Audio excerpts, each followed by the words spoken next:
नमस्कार, आप देख रहे हैं सद्भावना ब्रेकिंग न्यूज 18 में धीरज सिंह चौहान। हम आ चुके हैं पंडारक प्रखंड के आदर्श ग्राम पंचायत राज रैली इंग्लिश में, जहां पे हमारी बात होगी युवा सम्राट, युवाओं के बीच की उभरता हुआ नेता जितेंद्र राणा जी से हमारी बात हो रही है। और हम जानेंगे कि जो पंचायत चुनाव में इन्होंने काफ़ी संघर्षपूर्ण माना जाए तो 73 सालों का एक बड़ा सा एक रिकॉर्ड को इन्होंने तोड़ने का प्रयास किया था, हद तक कि इन्होंने सफल हो पाया था। मैं बता दूं कि इनकी राजनीति जीवन प्रथम बार इन्होंने पंचायत चुनाव लड़ा और दूसरे पौधान पर जाकर कुछ मतों के कारण, कम मिलने के कारण ये चुनाव को हार गए। लेकिन उसके बावजूद भी इनके अंदर का जोश और उमंग काफ़ी बढ़ चढ़कर है और इन्हीं से बारे में जानेंगे इनके हालिया बात। तो आपका हमारे चैनल में स्वागत है।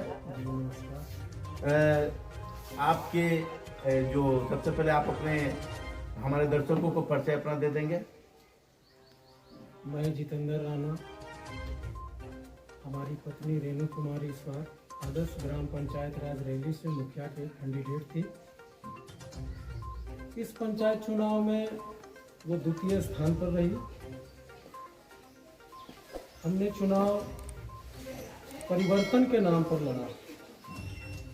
हमारा जो पंचायत था वह विगत 73 साल से एक ऐसे जातीय समीकरण में उलझा हुआ था कि हमारा पंचायत का कोई भी व्यक्ति अगर चुनाव लड़ने के लिए मैदान में आता भी था तो ये सोचकर डर जाता था कि चुनाव तो हम जीत नहीं सकते।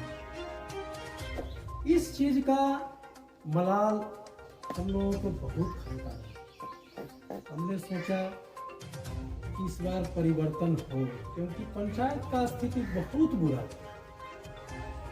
लोग दो परिवारों के बीच उलझकर इस तरह से रह गए थे कि कहा जाता है देहाती भाषा में कि इस कुंडा का बालू उसमें और उस कुंडा का बालू इसमें।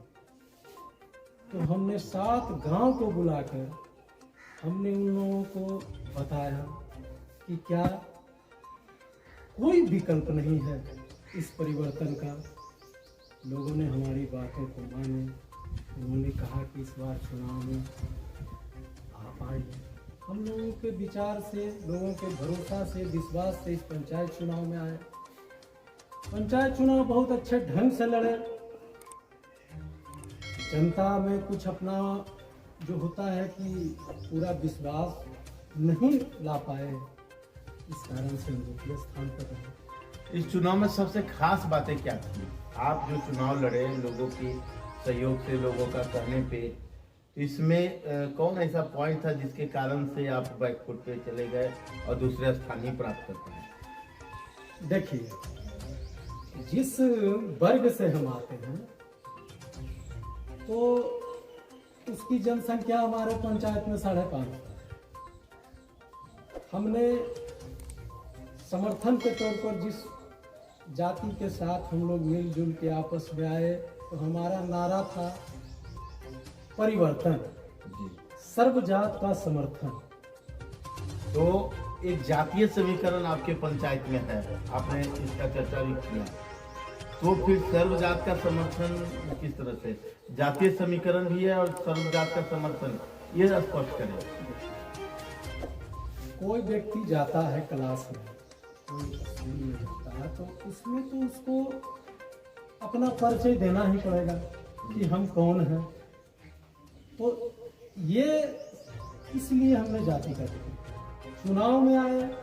तो चुनाव हम खास जाति से रखते हुए तो जीत नहीं सकते थे। तो मेरा कहने का मतलब था कि मेरा मुख्य मुद्दा था परिवर्तन, सर्व जाति का समर्थन। यानी कि आपको जातीय समीकरण को आप तोड़ने का प्रयास किया और सबसे पहले जिनके ऊपर आपका निशाना है उनको छोड़कर अन्य जातों को आप एकजुट करने का प्रयास किया।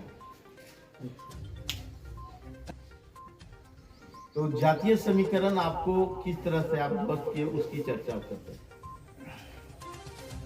हमारा जो पंचायत है 6061 मतदाता, तो हम एक खास वर्ग से भी ये उम्मीद लगा के रखे, क्योंकि वो लोग भी परिवर्तन चाह रहे हैं, 2 परिवार से छुटकारा वो लोग भी चाह रहे हैं। तो हमने सोचा कि 40 वर्षों से हम लोगों ने उनका सेवा किया, तो चुनाव के समय वो लोग एक अच्छे प्रत्याशी के तौर पर देखे नहीं, लेकिन नहीं, उन्होंने अपने जातीय समीकरण में इस प्रकार उलझ गए कि उससे बाहर क्यों नहीं निकल सका। अब आपका क्या सोच है, आने वाले समय में आप समाज को किस तरह से देखेंगे और आप क्या करेंगे अपने पंचायत के विकास के लिए?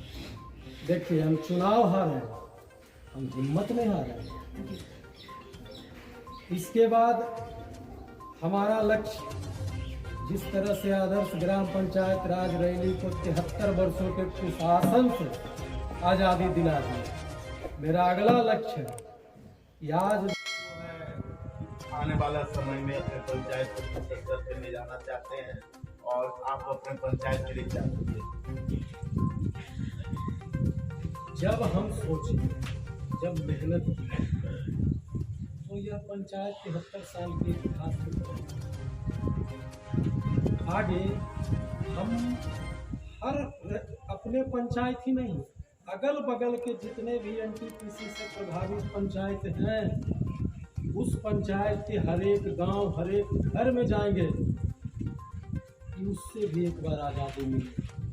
यहाँ के किसान, मजदूर,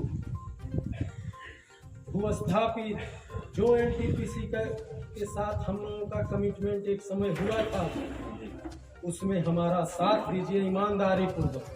हम आपके लिए लड़ेंगे, हम आपके लिए खड़ा होंगे, ये हम आपसे वचन देते हैं। यानी कि एनटीपीसी जो वादा किया था बनते समय, उस चीज के ऊपर आप पब्लिक की तरफ से आप लड़ेंगे? जी, हमारा एक संगठन बना था, किसान मजदूर सीएम के साथ कमिटमेंट भी हुआ, जिसको आज तक पेपर क्या सीएम के पास है कि कमिटमेंट करने के वाले के पास है, आज तक पब्लिक के बीच वह उजागर नहीं हुआ।